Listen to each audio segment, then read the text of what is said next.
is myself. I think this. Oh, yeah. Because this is covering your face. Hello, everybody. How you doing? Hey, Linda's here. Good evening. I'm eager for this particular live chat. Thanks, Linda. I was telling Natalie that you are a wonderful supporter and so encouraging in so many different ways. Thank you, thank you, thank you. I'm really excited. Not only do I like Natalie, but she has peppermint tea too. It's the best. It's the best. And it's not even because my mom says I make the best. She brought her own tea bag. But yeah, here we are. So, yep, we've been talking a lot about what it's like to do live streams and how YouTube works and all of that, even though I haven't been doing it very long. But I'm trying to show each other everything that we can to encourage each other to do well out there in this world. All right. So you can see what I was talking about up here. Mm-hmm. Yeah. Yeah. So great. Yeah. Hopefully you guys have your favorite drink out and even a blanket on this nice chilly evening. It's so nice to, we were out there looking at the sunset and it was just beautiful. I love being in Ohio during the fall. It's just gorgeous. It was very gorgeous. Unbelievable. Yeah. Yeah. How it was pink on one side and even on the other side of the house where it's east, actually over there is west and back that way. South and not direct south, but nearly. It was orange. It was so beautiful. Yeah. So beautiful. Yep. Coming through the colored trees that are pretty much yellow and orange leaves at this time. So it was gorgeous. Loved it. Yes. Well, we're going to be talking about the pros and cons of debt-free living today. And as we always talk about, how this particular subject impacts your influence and if it's going to inspire others or be a detriment to others in their attempts to do the best that they can in this life. Yeah. So, all right. Well, we have several people already joined in. Yeah. I don't like to get started too quickly because who knows, maybe people are still trying to, jump in and all that. I'd love for you to join in and say something in the chat. Hey, Dawn's with us. Dawn, you're so amazing. I appreciate you guys. Hi, Dawn. Nice to meet you. This is Natalie, my friend. Yeah. Thanks for joining us. Yeah. A lot of fun. It's good stuff. All right. I hope you ladies, the people that are already on here, I know are ladies, but you gentlemen who have joined, hopefully. Oh, thanks. Oh, hello, Linda. Thank you. Thanks for saying hello. Appreciate that. Yep. I know some gentlemen join us also, but women tend to be a little more chatty in the chat section. I know that's crazy. That is crazy. Yeah. Can't imagine. Yeah. But we're going to be talking about, how we want to change our influence. That is a very natural part of being a human into inspiration. So, anybody have something to say about what drink they have? Did you get out today? Did you see the sunset that was so gorgeous? How's your family? How's your work? How are things going? Because that's what we are about here on this live stream podcast. I want to know how you are. I really actually care. You have been built for a purpose, on purpose, and you matter. So that's why I love having you all come and be part of this conversation. So, all right. Well, I think we probably have said enough hellos. Mm-hmm. We'll get started if we could. Well, because I'm a life coach, I started as a financial coach like Natalie is. We actually went through the same training, right. But Natalie is the financial coach. I might even refer some of my clients who need help specifically with finances to her because she's wonderful at it. And she is trained as a CPA. Correct. Also. Yep. And you still hold that job, right? Yes, I do. And I prepare taxes mostly right now and work with small businesses. So small businesses, accounting, and also mostly personal taxes. Okay. Yeah. Good to know. I work for somebody else, so I don't have my own practice for that. Okay. But the coaching is me personally. So if you do ever need help, specifically with getting on a budget and that kind of thing, I'm happy to help. Oh, yes. Here I will share this, but she is Money Fix Coaching on all the things. Right. Moneyfixcoaching.com, moneyfixcoaching@gmail.com. I'm not going to say her phone number. You have to ask her. Thank you. Yes. On Facebook, Instagram, LinkedIn, right? Correct. Yep. Okay. Yeah. So that's Yep. her. If you find that symbol, then you know that's her. This is our lovely friend, Natalie. Yeah. Thanks. So, okay. The way that we turn our influence into inspiration regarding debt specifically and how we handle our finances. I have some things that I had dug up that I wanted to share a little bit with you. Obviously I have to stretch a little bit farther away than I normally would. So my arms have to do a lot of the work. Here we are. Okay. What are some common causes? Hey, Laura, I'm glad you're here. I did notice the event on the calendar today. I was thinking about you. Linda, she brought her drink is Bigelow Perfectly Mint. Hey, you joined us. Yay. This is the Mint broadcast. The Mint group is winning. That's right. That's right. So what I wanted to talk about, what are some of the common causes of debt? That's the first thing. Because if we're going to talk about pros and cons of debt and what that does to our influence to the people that are around us, what causes debt in the first place? Why do we even consider debt? So I pulled up 4 different articles. I could share them in the description if you would like.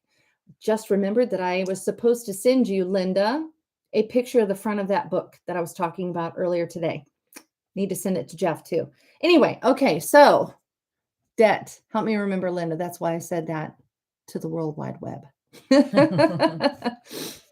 Why have debt? Okay, could be because of low income or under earners.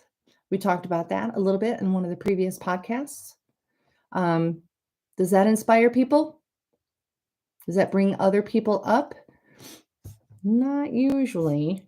How about a divorce or a relationship breakdown? How about living with somebody? I see a comment in the chat. Sorry about that. Thank you, Linda. I'll do my best. Yes. But a relationship that breaks apart, even those that are not of marriage, can cause real problems. So is that inspirational? That's one of the things that brings on debt. Poor money management, not a good one. Okay, high cost of living. To me, considering what I know of living in this particular area, and you saw my property. This is the first time my friend has been here, but you saw my property. I understand how to live on not a meager salary, but I mean, just to cut back on expenses and live the life that is filled with peace and all of that. You don't have to go and spend a whole lot of money and overextend yourself so that you have to go into debt because of the high cost of living. If you need to talk about this, Natalie and I are here for you. So, yes. How about overusing your credit cards, buying when you shouldn't buy, buying because you want that rush or whatever? These things are not turning your influence into inspiration. To me, it sounds like people who are desperately trying to catch up. Now, this next one makes a little bit of sense to me. Unexpected expenses. Sometimes you have plenty of money set aside for a brand new roof when the tree falls through it or something. But what if, Murphy hits in all the ways? Something happens with your car's engine, or somebody has a health issue that all of a sudden takes out an entire income for your family. Right. This kind of makes sense. This is not something that's going to trash your influence and the inspiration that you're trying to bring on to other people. Could also be a job loss. Oh, which is that's the next true. Thing. Yeah, look at that. I was thinking unexpected. A lot of people get laid off, and it's not expected. My husband's company just laid off 70 people on Thursday, so we're thankful today that we have a job. But didn't know that was going to happen. Wow. So unexpected job loss could be a problem. Yeah, definitely. But you have ways to combat that. Right. She's brilliant. We'll get to that in a minute. And then there's also education and student debt. Believe me, I understand.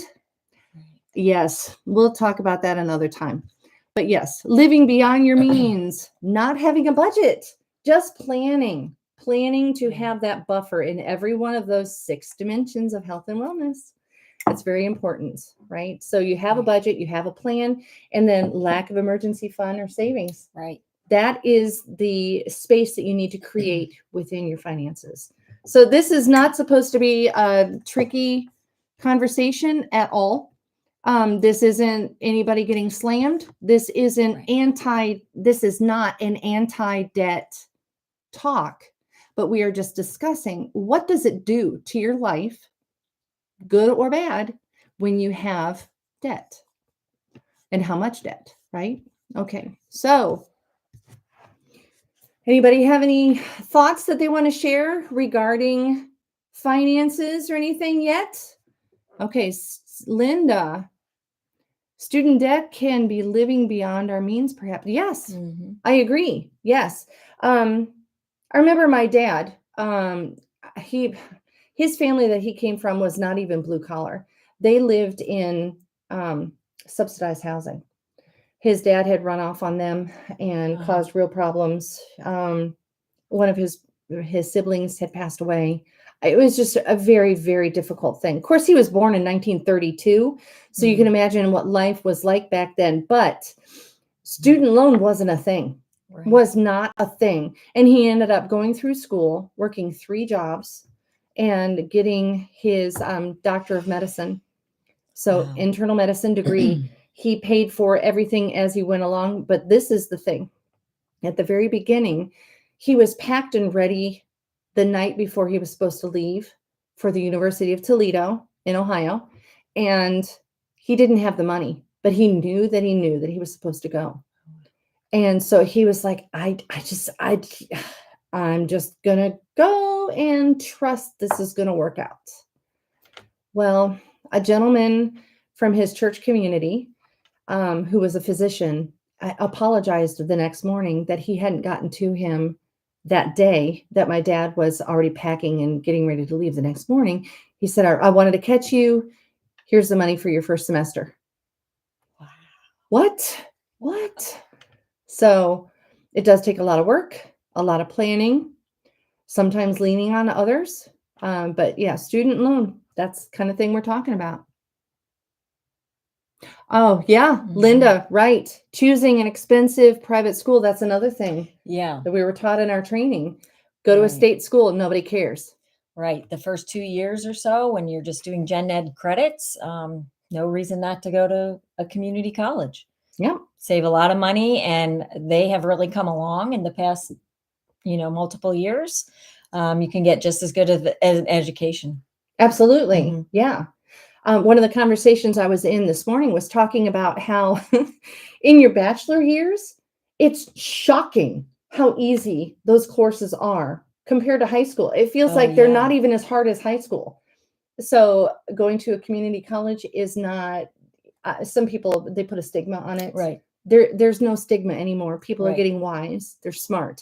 But even after you're done with a community college, going on to a state college. Right. And you don't have to go to any of the Ivy Leagues. You don't have to. Yeah. And people don't really ask you, oh, where'd you go to your first 1 or 2 years of school? They want to know where you graduated from. So even if you just go for a year or 2 and then go to a school that's known for your, the degree that you're looking for, that can be a real benefit, a big money saver. Yeah. Yeah. Yeah. And while you're in that whole trek, you can be there encouraging the other students. Hey, I'm super cool and I'm here. So we're all cool. That's right. Right. Help break down those stigmas that actually are barriers to moving forward and changing your influence into inspiration. So, okay. Other thoughts that we have. I'm looking at the different articles that I had pulled up. Oh, money and mental health.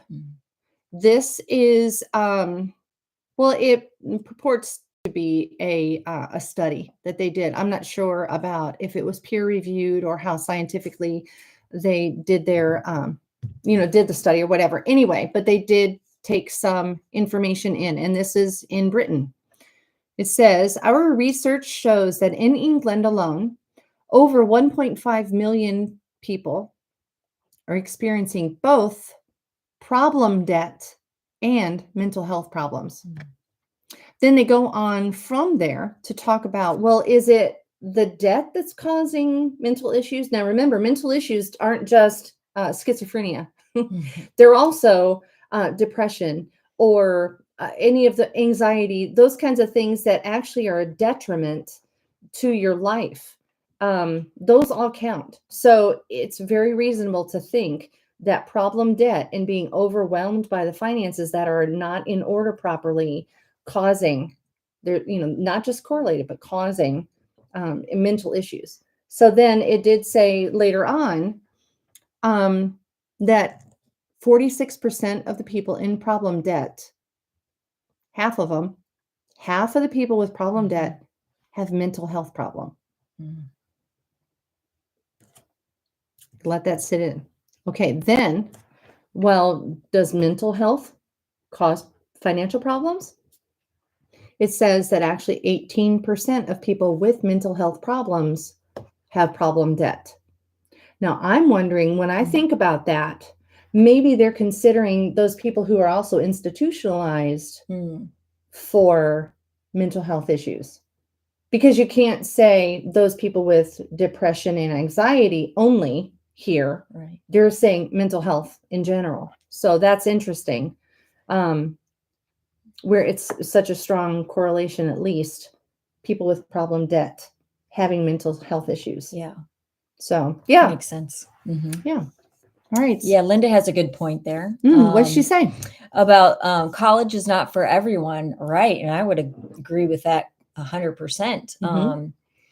Yeah, the trades, they're in real need right now because all these kids went to college and now there's not that many people who know how to do the trades, and that's a real need. And you can be an electrician and make a very good living. And just school is just not for everyone. We all know people or are people that just wasn't easy for us or fun. We didn't enjoy it. So that's a great comment, Linda. I appreciate that. Yep. Yeah. I was in a conversation with somebody today where, most of you already know, and I don't mind this being out there, but I have ADHD. And I'm not lacking in ability for inside the classroom. I am able to understand and move forward, but that being in a classroom in that type of a setting is a real struggle, because the classroom is forced into handling, well, the statistical way to say it is within 2 standard deviations of the mean of the average student. That's 66% of, or 68% of the population that comes through the doors. They have to focus on that kind. So the people who are on the outsides, either way, those people are going to have to learn how to adapt. Right. And so that's one of the reasons why school is not for everyone. Like I said, it was a struggle for me, because how am I supposed to be able to concentrate and absorb information that I'm listening to 6 hours every day? Right. Sit still, don't move, all this, right? Right. Yeah. And so my point is not talk about me, but to say that to claim that school isn't for everyone doesn't mean only smart people go to school. That's not what I'm saying. There's lots of reasons to not go to school, and to go on to certifications, or, like you were saying, electricians or being plumbers. And these people are needed and they're highly valued, right? Absolutely. Yeah. You can have your own business, be entrepreneurial, and then you can ask Natalie to come help you and set up your business. That'd be wonderful. Yeah. So let's see. How can debt collection affect mental health? That's part of this article that I was reading.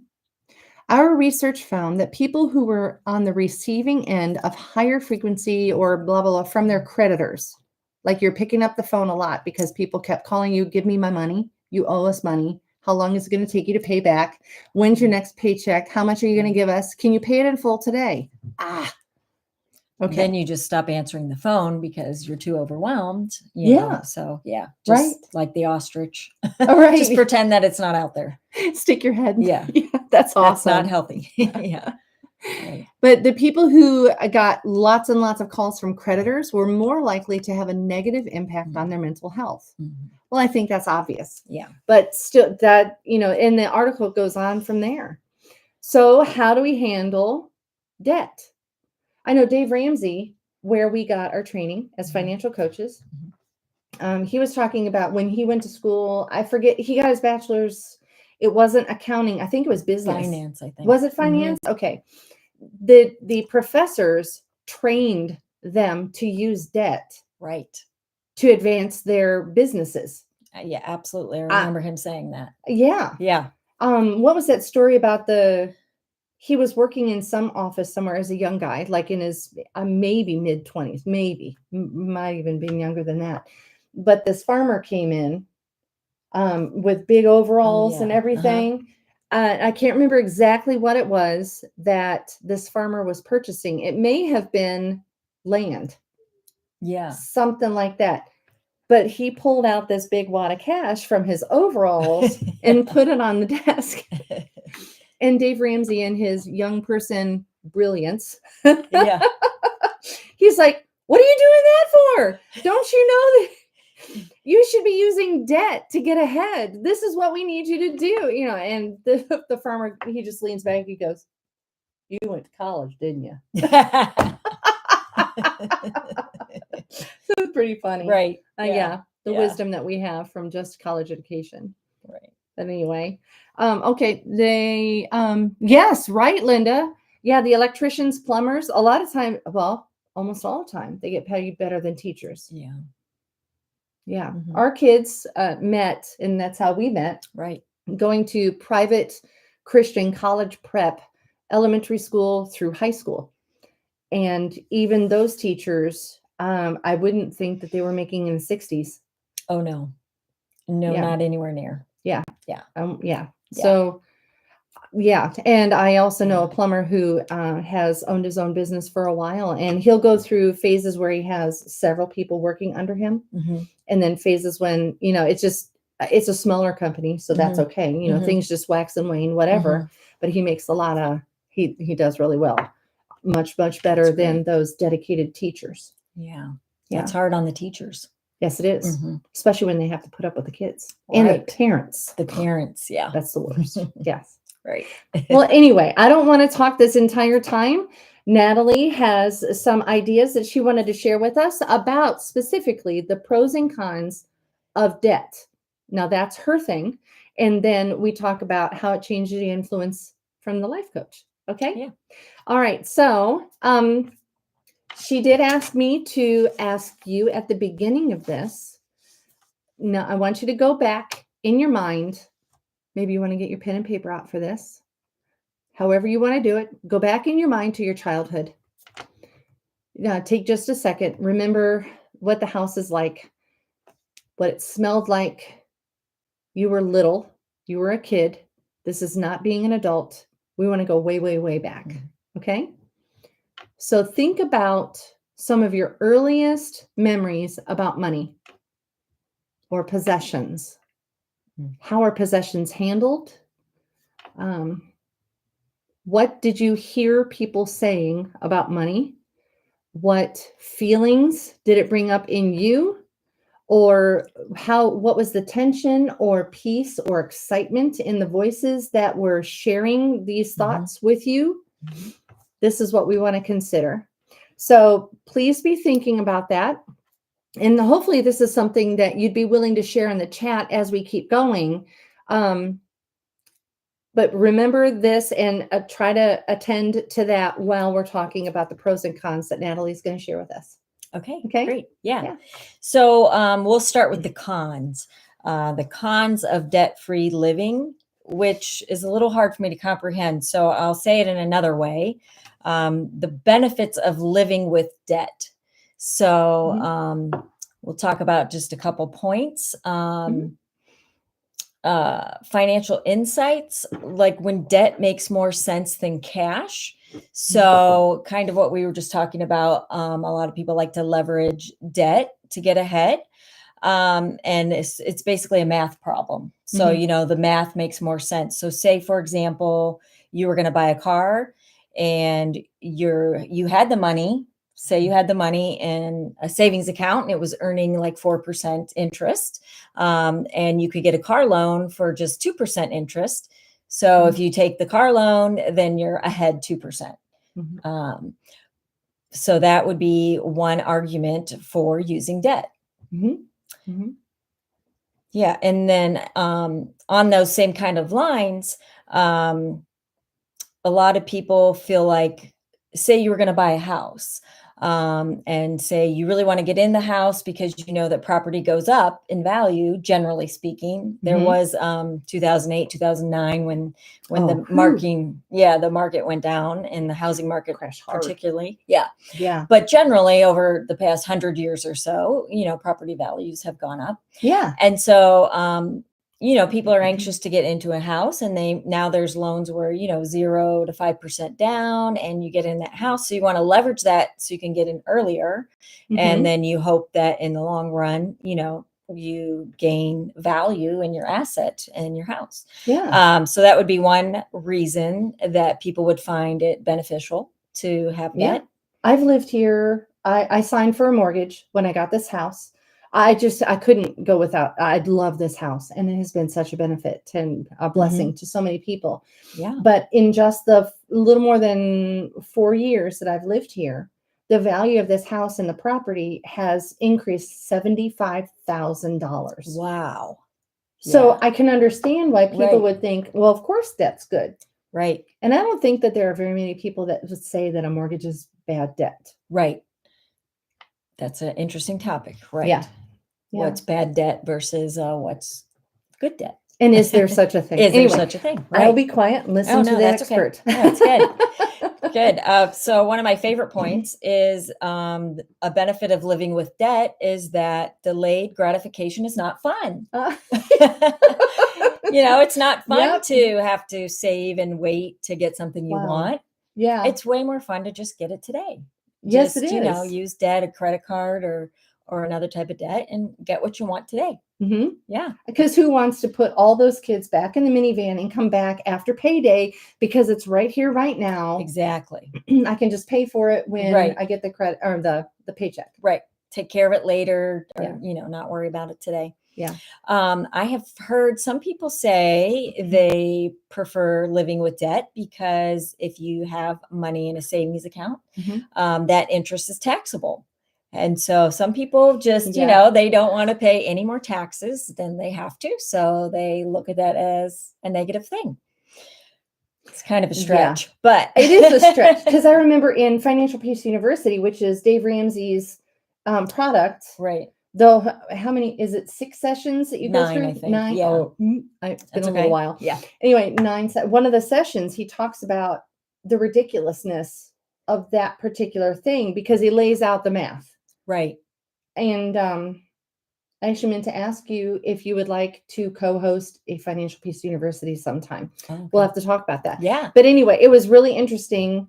But I guess if people are stubborn enough, they don't want to give their money to the government. They'd rather give it to a creditor. I mean, if they're that diehard. Yeah. Right. I don't know. Right. It could just be an excuse, but Yeah. It's possible. I was trying to come up with some good ways. Yes. Yes. And so then I have one more, like the bonus reason. So if you're a person of faith, like I am and Amy is, so we're people of faith. One of the drawbacks of not living with debt would be that we tend to depend on ourselves.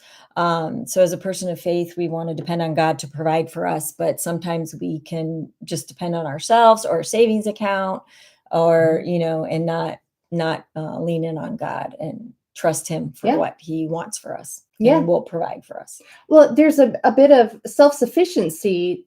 I just wanted to quote Pride and Prejudice, self-sufficiency without fashion.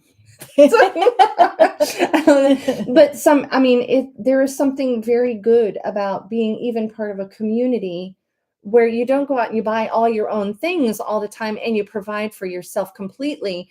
You want that bonding quality of being in a community that, here's a cup of sugar. Can I borrow your mower? Mine is broken down. Mhm. These kinds of things. So yeah, even if you're not a person of faith, there's that idea too. Right, That would right. be a pro for having debt. Right. Right? Exactly. Yeah. Right. So, yeah. Okay. Yeah. Yeah. So that's good. Are you guys thinking about what we were talking about at the beginning? You're supposed to remember some kind of a thing from your childhood, one of your earliest memories about money and or possessions, how they're handled, what that felt like from the person saying it or expressing it in the way that it made you feel. Keep working on that. Okay. Okay. Wait, what did okay, dad. Oh, yeah. Yeah. Um, Oftentimes that does happen. When parents split up, Mhm. one parent does great financial damage to the other, and children are left behind in that damage. Yeah. That's very It's sad. a very difficult thing. Yeah. Yeah. That's So, tough. yeah, that's a very interesting thought. I wonder how much of that you have pulled forward in your life when you consider relationships and the idea of debt and what finances mean, all that. Yeah. Yeah. Yeah. Yeah, that's pretty hard. Yeah. Okay. So what else do you have? Okay. Well, let's move on to the pros of debt-free living. Okay. So let's talk about what some of the benefits are of debt-free living or working towards that goal. Mhm. Financial flexibility is a huge one that comes to my mind at first. If you don't have any debt payments, you have more options and flexibility than you otherwise would have.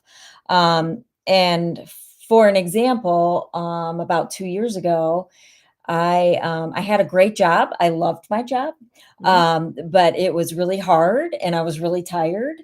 And it took a lot of my time, and my family was feeling neglected. And thankfully, I mean, I do have a husband and he works full time, and that is part of it as well. But also because we didn't have any debt payments, I was able to take a break, resign from that job, and just take a few months off to kind of rest and regroup. And I just don't know how that would be possible. If we had a lot of credit card debt or, big car payments and things, it just wouldn't have been possible. Yeah. Yeah. And I've Wow. heard Dave say, like you would look at your boss or your job differently if you didn't have any debt, Yeah. Yeah. Like you just said what? Okay. Yeah. Bye. Right. Right. Yeah. You're like, oh, my Yeah. boss is doing it again. I can't stand it. Or I hate going to work every day. Yeah. I want to find something I enjoy more, but it's really hard to leave a difficult job like that if your money's tied up in going to debt. Yeah. Very true. Yeah. So the next one is financial stability. So if you are living debt free or working towards that, you don't have to worry about what we talked about earlier, some of these unexpected, unplanned expenses. We can all think of a variety of those. COVID. COVID. Oh my gosh. Yeah. Right. Who'd have thunk? Yeah. I mean, how could you come up with COVID? And nobody thought of that. Yeah. Nobody could predict that. Yeah. Right. But you want me to wait? I can't go to work and you want me to stay home and you're not going to pay. Wait, what? My restaurant is shut? What? Yeah. Yeah. I have no ability to earn income. Yeah. Right. Right. Just crazy. Yeah. Right. So if you have, a little emergency savings, then at least that's a buffer between you and debt and taking care of emergency. And then at that point, it becomes more of an inconvenience. So, say your child gets really sick and you have to take him to the emergency room. If you're not worrying about how am I going to pay for this, then you can be more focused on your child. And it's still, an inconvenience. It's still a problem, but it's lesser of one. Yeah. Yeah. Very true. Yeah. Yeah. Yeah. See, I told you she's smart. I've been well trained, Yeah. like Amy. Yeah. So I did want to talk about, which we mentioned before, a little bit about the emotional stability and a decrease in anxiety. Yeah. So that has a real effect on your physical body. Yes, it does. If you're carrying a lot of debt, just sometimes it's not worth, sometimes the math might make sense to you, like we talked about before. But it's more than just the math. It's how does that debt feel? And, do you feel the chains of that debt holding you down? Yeah. Are you losing sleep over it? Are you worried about how am I ever going to get ahead? Yeah. Yeah. Yeah. Stress has unbelievable ramifications all the way through your entire system. That's the anti-inspiration, right? Right. Have you ever been around a person who is just completely wrapped up in anxiety, especially about money? I'm not going to have enough. I'm not going to. That's really hard to be around people like that. And even if you have empathy or feeling for that person, like, I hate that they're going through this. Right. You don't want to see that just racking on all that mess. Yeah. Right. Yeah. Causing disease and everything. So yeah. Yeah. That's Okay. tough. I see some people in the chat. Let's see. Oh, Yeah. Hi, Marcia. Marty is actually Marcia. Oh, I think I remember that from last week. Yeah. You don't have with no further explanation. Oh, yeah. I didn't want a lot. I just wanted to express myself. So she ended up, she's one of 4 girls that grew up in this house. And so she was able to get her own space in the basement. So that was that's really nice. Great. Yeah. Yeah. Very nice. Yeah. Yeah. Yeah. Linda, this is one of the things about the chat. You're not exactly sure what they are referencing. Right. If you don't keep up with the very if I didn't know that. Right. Yeah. Right. So she says, I'm so happy for you. Great lesson. So, that must be from you walking away from your job. Yeah. That was so stressful. Yeah. Yeah. So great. Yeah. Thanks. Yeah. I want to talk about one more thing, or maybe 2. So another benefit of living debt-free is, I'm going to call it financial savvy. But think of it as like cutting costs by eliminating interest. So we'll go back to that car example. Okay. Say you were going to buy a car cars are expensive these days. Oh my goodness. Yes. Say you're going to buy a car for $30,000. And you could either pay cash for it or you're going to get a loan. Say the interest rate is 5.5%, over the next 5 years. So you're going to end up paying, you could do debt free. If you saved up and wait. Debt free, you pay $30,000 for that car. But if you use debt, you're going to pay $34,400 for the same exact car. So you're going to be paying $4,400 more for the exact same car. Wow. So if you think of that in all different areas of your life, that's why I call it financial savvy, like being thriftier. You're actually saving a lot of money. Yeah. In the long run. People don't usually add up how much they're paying in interest on various purchases, but it can really add up. Yes. Oh, yes. Like, not even thinking about it. I can't. When I was doing just financial coaching, I was surprised how people didn't realize the impact of making minimum payments every month. Oh my goodness. Right. But yes. Yeah. So the financial savvy understanding. But that's kind of what we talk about on this podcast anyway, is taking a minute, think about it, get a little bit of perspective. If you're talking to a professional who understands that particular part of your life, whatever, they can help you understand better. But constant growth, constantly learning and getting savvy in all the different ways. Yeah. Right. Okay. Yep. Yeah. So are you still thinking about, I know we got 2 people that responded, but what is your earliest memory about money? And I'm going to go ahead and share something that came to mind like when I was asked that question a couple of years ago. Okay. You heard me say my dad came from very poor background. My mom came from a pretty poor background. They didn't have debt or anything like that. But they were not middle class. Mhm. They were not like how comfortable most of us are. Mhm. Anyway, so dad ended up being an internal medicine physician. They promptly had 6 kids. Ah. And well, they promptly had 4, and then, you know, it took a little while for them to have me and then my sister. Okay.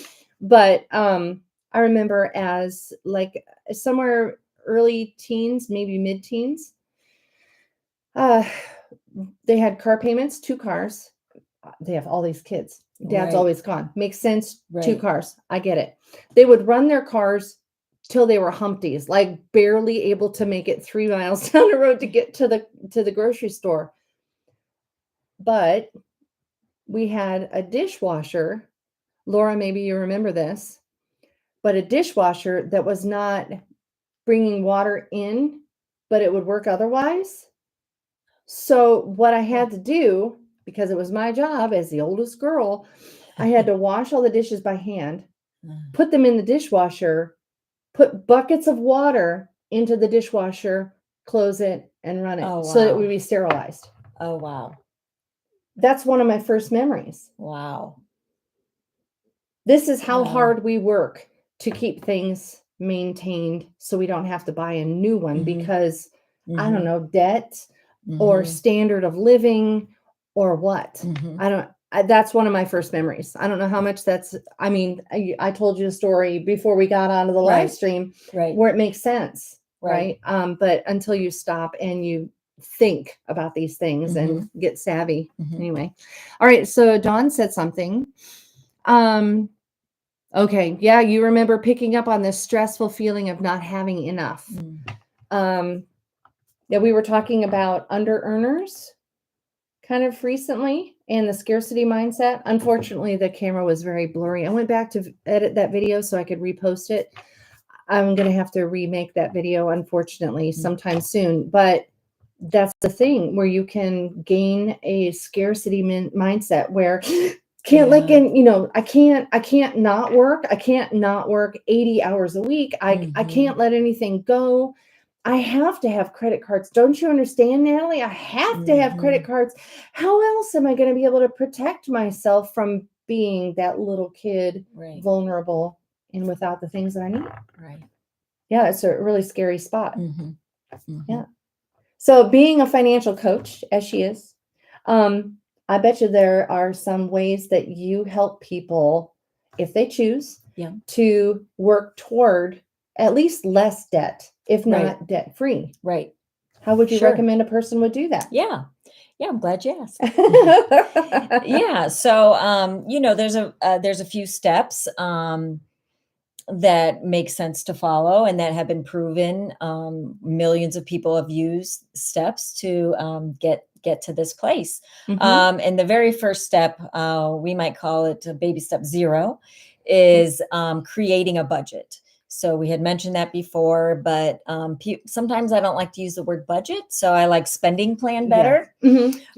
Basically, it's just telling your money before the month starts where it's going to go.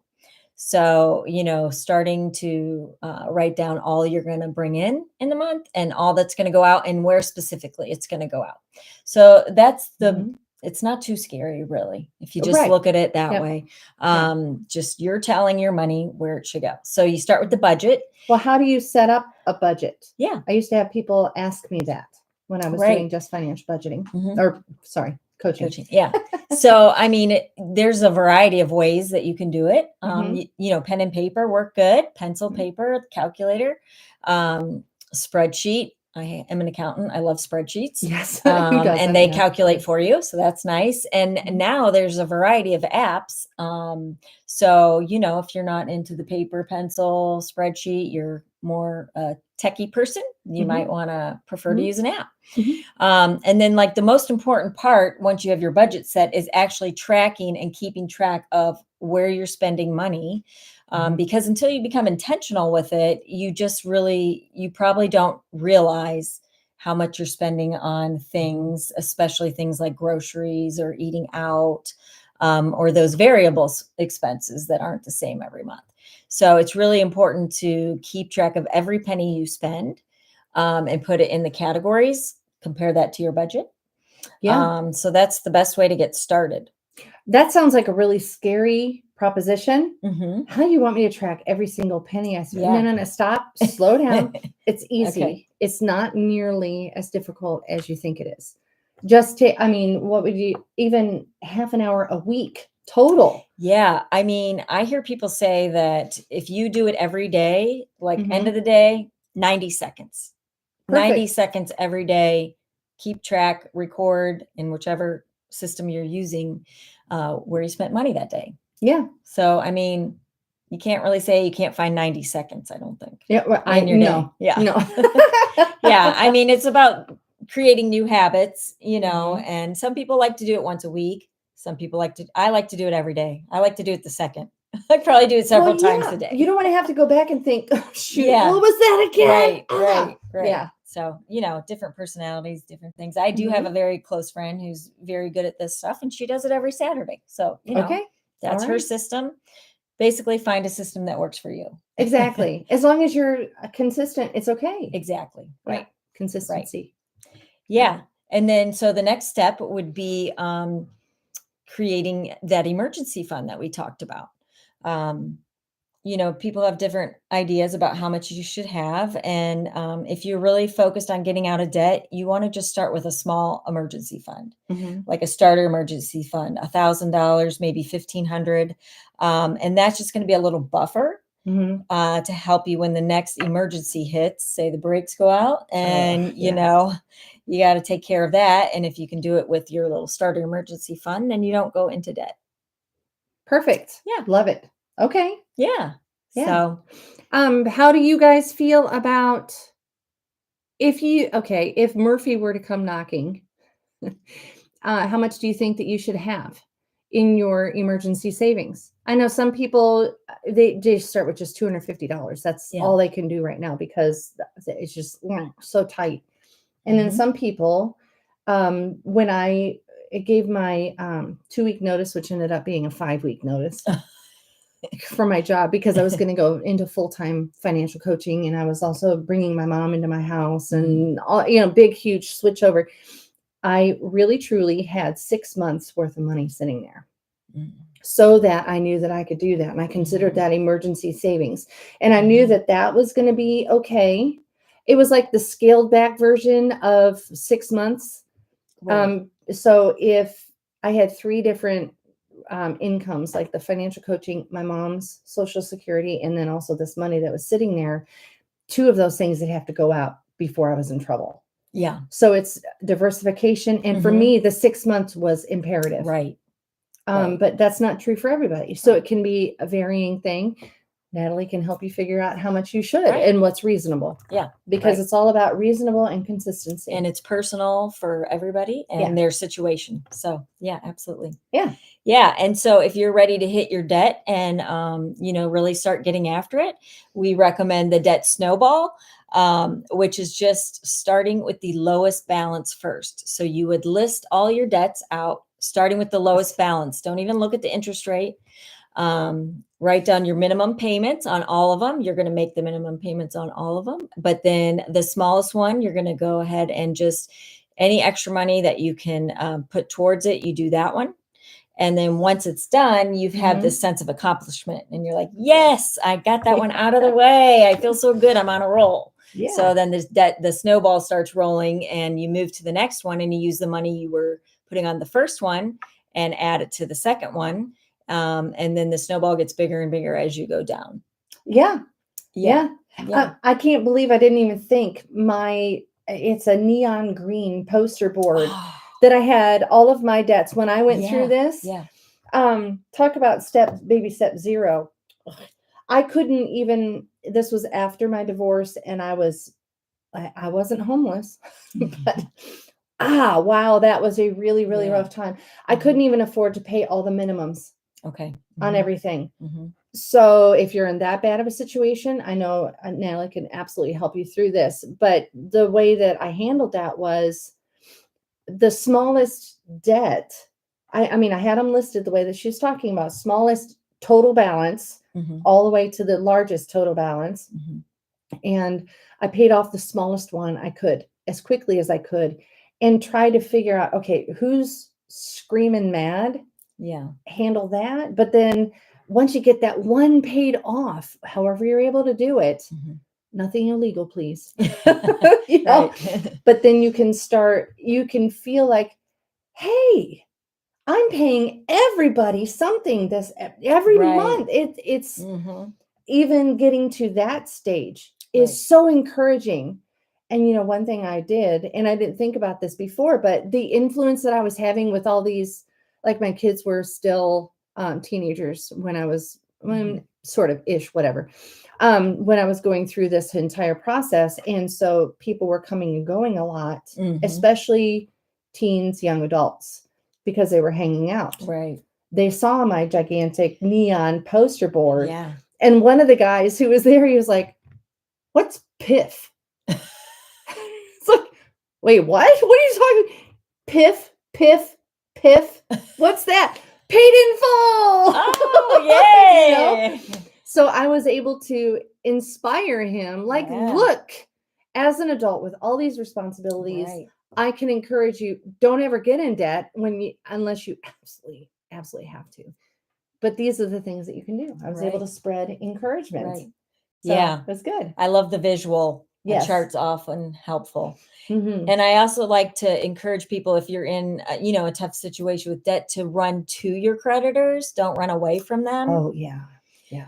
Yeah. If you can, if you can explain your situation, if you can share your budget, if you can say, I have a desire to pay this off, will you work with me? 9 times out of 10, they're going to work with you. Yeah. Yeah. I was in such a situation at that time that they were giving me, and I can't remember the term right now, but they were letting me pay it like 50% paid was considered in full. Right. A settlement. Thank You you. can That's the word, agree to a yes. settlement. Yeah. Mhm. And that was a big Right. help because, I Definitely. mean, my credit was already screwed anyway. Mhm. Who cares? Right. Yeah. And so it was getting things paid off very Yeah. quickly, and it was very beneficial. Right. So, yeah. That's good. Mhm. Good. Yeah. Yep. What else? Any ideas other than that? So if we already have, let's see, you were talking about the budget, having, money plan. Yes, money plan. Spending plan. Yes, thank you. Mhm. Spending plan set.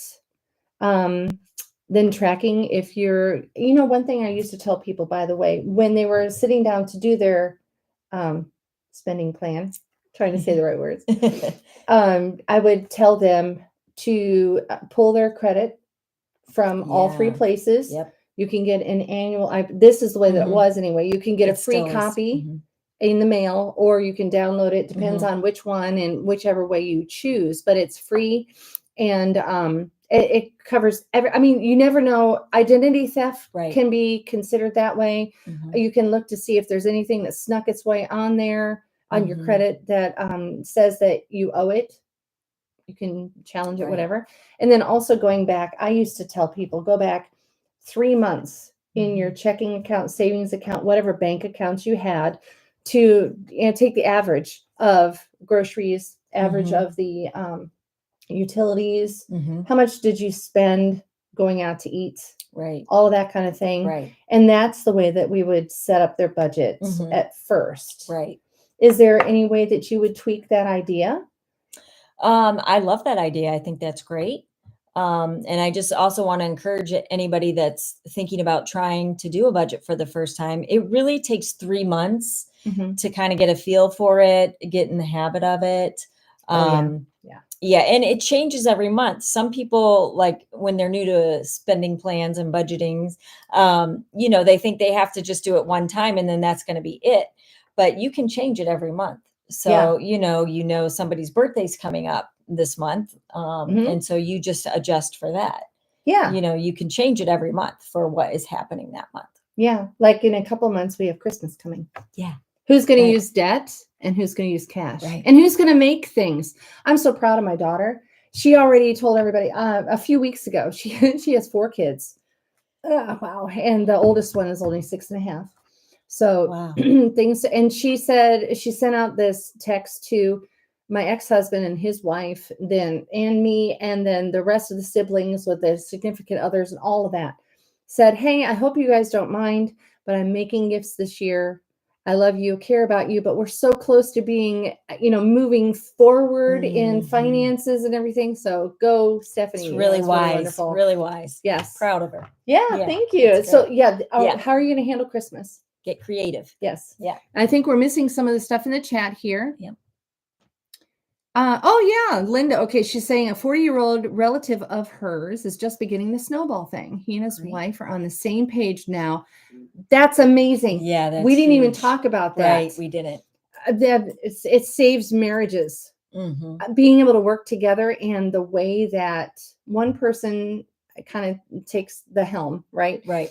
But both people are always considered at least every month. Right. If not weekly. You sit down, you have a real quick plan, you talk and all that. Everybody matters. A money date. It's so fun. Yeah. Just ask my husband. Yay! If it's part of your budget, you can have that money date at a favorite place. That's right. Yeah. It also helps if you bring a favorite snack. Yes. Yeah. One of my last truly financial clients, it was a married couple, and I would tell them, okay, all right, you have to eat dinner before we have our session. Yeah. I know that you guys are killing it out there in the work world, and you're sliding barely in, like right on time for our session. You've got your, the screen up. You just scarfed down dinner so fast. I was saying, okay, wait. This is supposed to be kind of a celebratory time. Yeah. For us to talk and really to hear each other, feel our way through this, feel like it's an accomplishment, not just another check, got it done. But I would tell them, please eat. Then we'll have our session, and I want you to have your favorite drink. And that's one of the reasons why we do this for this live stream, because I won't even go into the studies, but holding a warm drink, a hot drink, whatever, the warmth of it actually makes a person feel like they're in a more welcoming environment. Very nice. There's actually research studies that have proven that. Now, if you want to have a glass of red wine, bring me one next time. But, that's fine too. But make sure that you're making a deal of it. Like you said, a money date, that's great. Okay, so they're together on making that, the money plan. He has taken on a second job to have, that's wonderful, and have 6 months of savings. That's fantastic. Wow. Go them. That's so exciting. That's really awesome. Yeah. Congratulations to them. Yeah. Yeah. Actually, I had pulled up the 10 top reasons for divorce.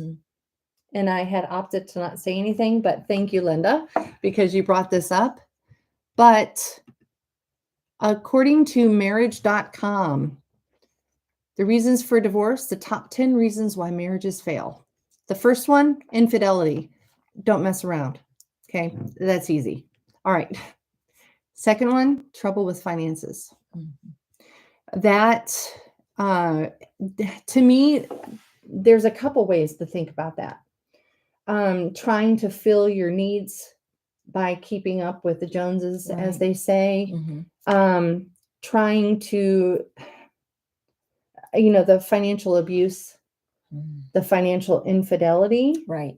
I'm trying to remember where I heard that story, where I think it was the wife who had gone out and she got a lot of debt, and it was even in her husband's name. Yes. That's actually Financial Peace University. Yes. That's one of the stories. Yes. They had to work through, I can't even imagine that. She used his social security number and just racked up all this debt, and he found out about it. She hadn't even told him. Right. He had no idea. Yeah. Yeah. So not only did she not talk about it, but she used him. It's just awful. The ways that finances can be such a detriment to marriages is horrible. And obviously, if you guys are constantly fighting over money, over credit, over you did what again? Yeah. Right. How much are you going to be using your influence to inspire others? Or are you going to have people be like, "No, look at the time. I gotta go." And everybody wants to get away from you rather Right. than be with you and in community with you. It's a really frustrating. Let's not do that. So yeah, are any last minute wrap ups that you're thinking about, the pros and cons of that? No, I don't think so. Okay. Yeah. Yeah. Thank you. I appreciate being here. It's been fun. Yeah, a lot of fun. I've enjoyed lot of fun. talking with those of you that are following along. Yeah. Thank you very much. Appreciate your participation. Yeah. And thanks for having me. Absolutely. Are you Yeah. kidding? You see the fireplace? We got to use the fireplace today. So excited. Feels nice. I love the fire. But if you guys remember, I'll talk about my stuff and then I'll let you tell everybody again how Okay. they can get a hold Sure. of you. But remember the 6 dimensions of health and wellness. That is basically the structure with which I coach people through their life. You start with your emotions, understanding how to define and recognize them, even recognize that you're having emotions, define them so that you know where they're coming from and how to handle them. Maybe you can catch what I'm talking about in some of the other video that I had. I was really angry about something and I didn't realize I wasn't angry at the person. Oh. I was grieving and I didn't know it. So you have to recognize what they are and define them. Also, as part of emotional wellness is knowing who are you? Who are you built to be? What's your identity? Yeah. And then moving from emotions, then you talk about the mental habits. That is setting up a framework of habits throughout all of the dimensions of your life. Once you've handled the emotions, then you're able to think, okay, much like with finances, setting out that plan of how am I going to spend my money? How am I going to use my money as a tool rather than it demanding from me? Same thing, but across all the sections of life. And so once you've got your emotions, your identity, mental habits set, then you talk about physical health and wellness. You must attend to this one and only body that you've got. Are you taking care of it? Are you staying away from those things that you would hide from your aunt? You don't want her to know because, yeah. Okay. So then after the physical, then you talk about your vocation. Are you in the best vocation for who you are? Are you in the place where your passion lies? And is the job a good fit for that passion? All that. Once you've gotten through that, then you're ready to handle your social wellness. And that includes things like your marriage. Who are you allowing to influence you by hanging out? And who are you influencing? Talking about communication skills and all of that. Now, everything from emotions to mental health to physical health to vocation to social, that sounds like the entirety of life. Once you have all of those ducks in a row, handling the 6th dimension of health and wellness, which is finances, it's a breeze. You're no longer trying to compete, trying to control other people, or trying to get that rush of getting out there and spending when you shouldn't, whatever. So that's the thing. If you want any life coaching with me along the 6 dimensions of health and wellness, or professional coaching, or if you need any of the corporate coaching, sorry, I lost that word for a second. But yes, I'm able to come in and do any kind of seminars, whether it's a one-day seminar or several lunch and learns. We can do that. Talking about personality profiles like the DISC profile and the strengths finders, all that kind of thing. Building a team that is able to work well together and support each other and celebrate each other and get to the goal that much faster. And as you know, CoachAmyPratt.com, CoachAmyPratt@gmail.com.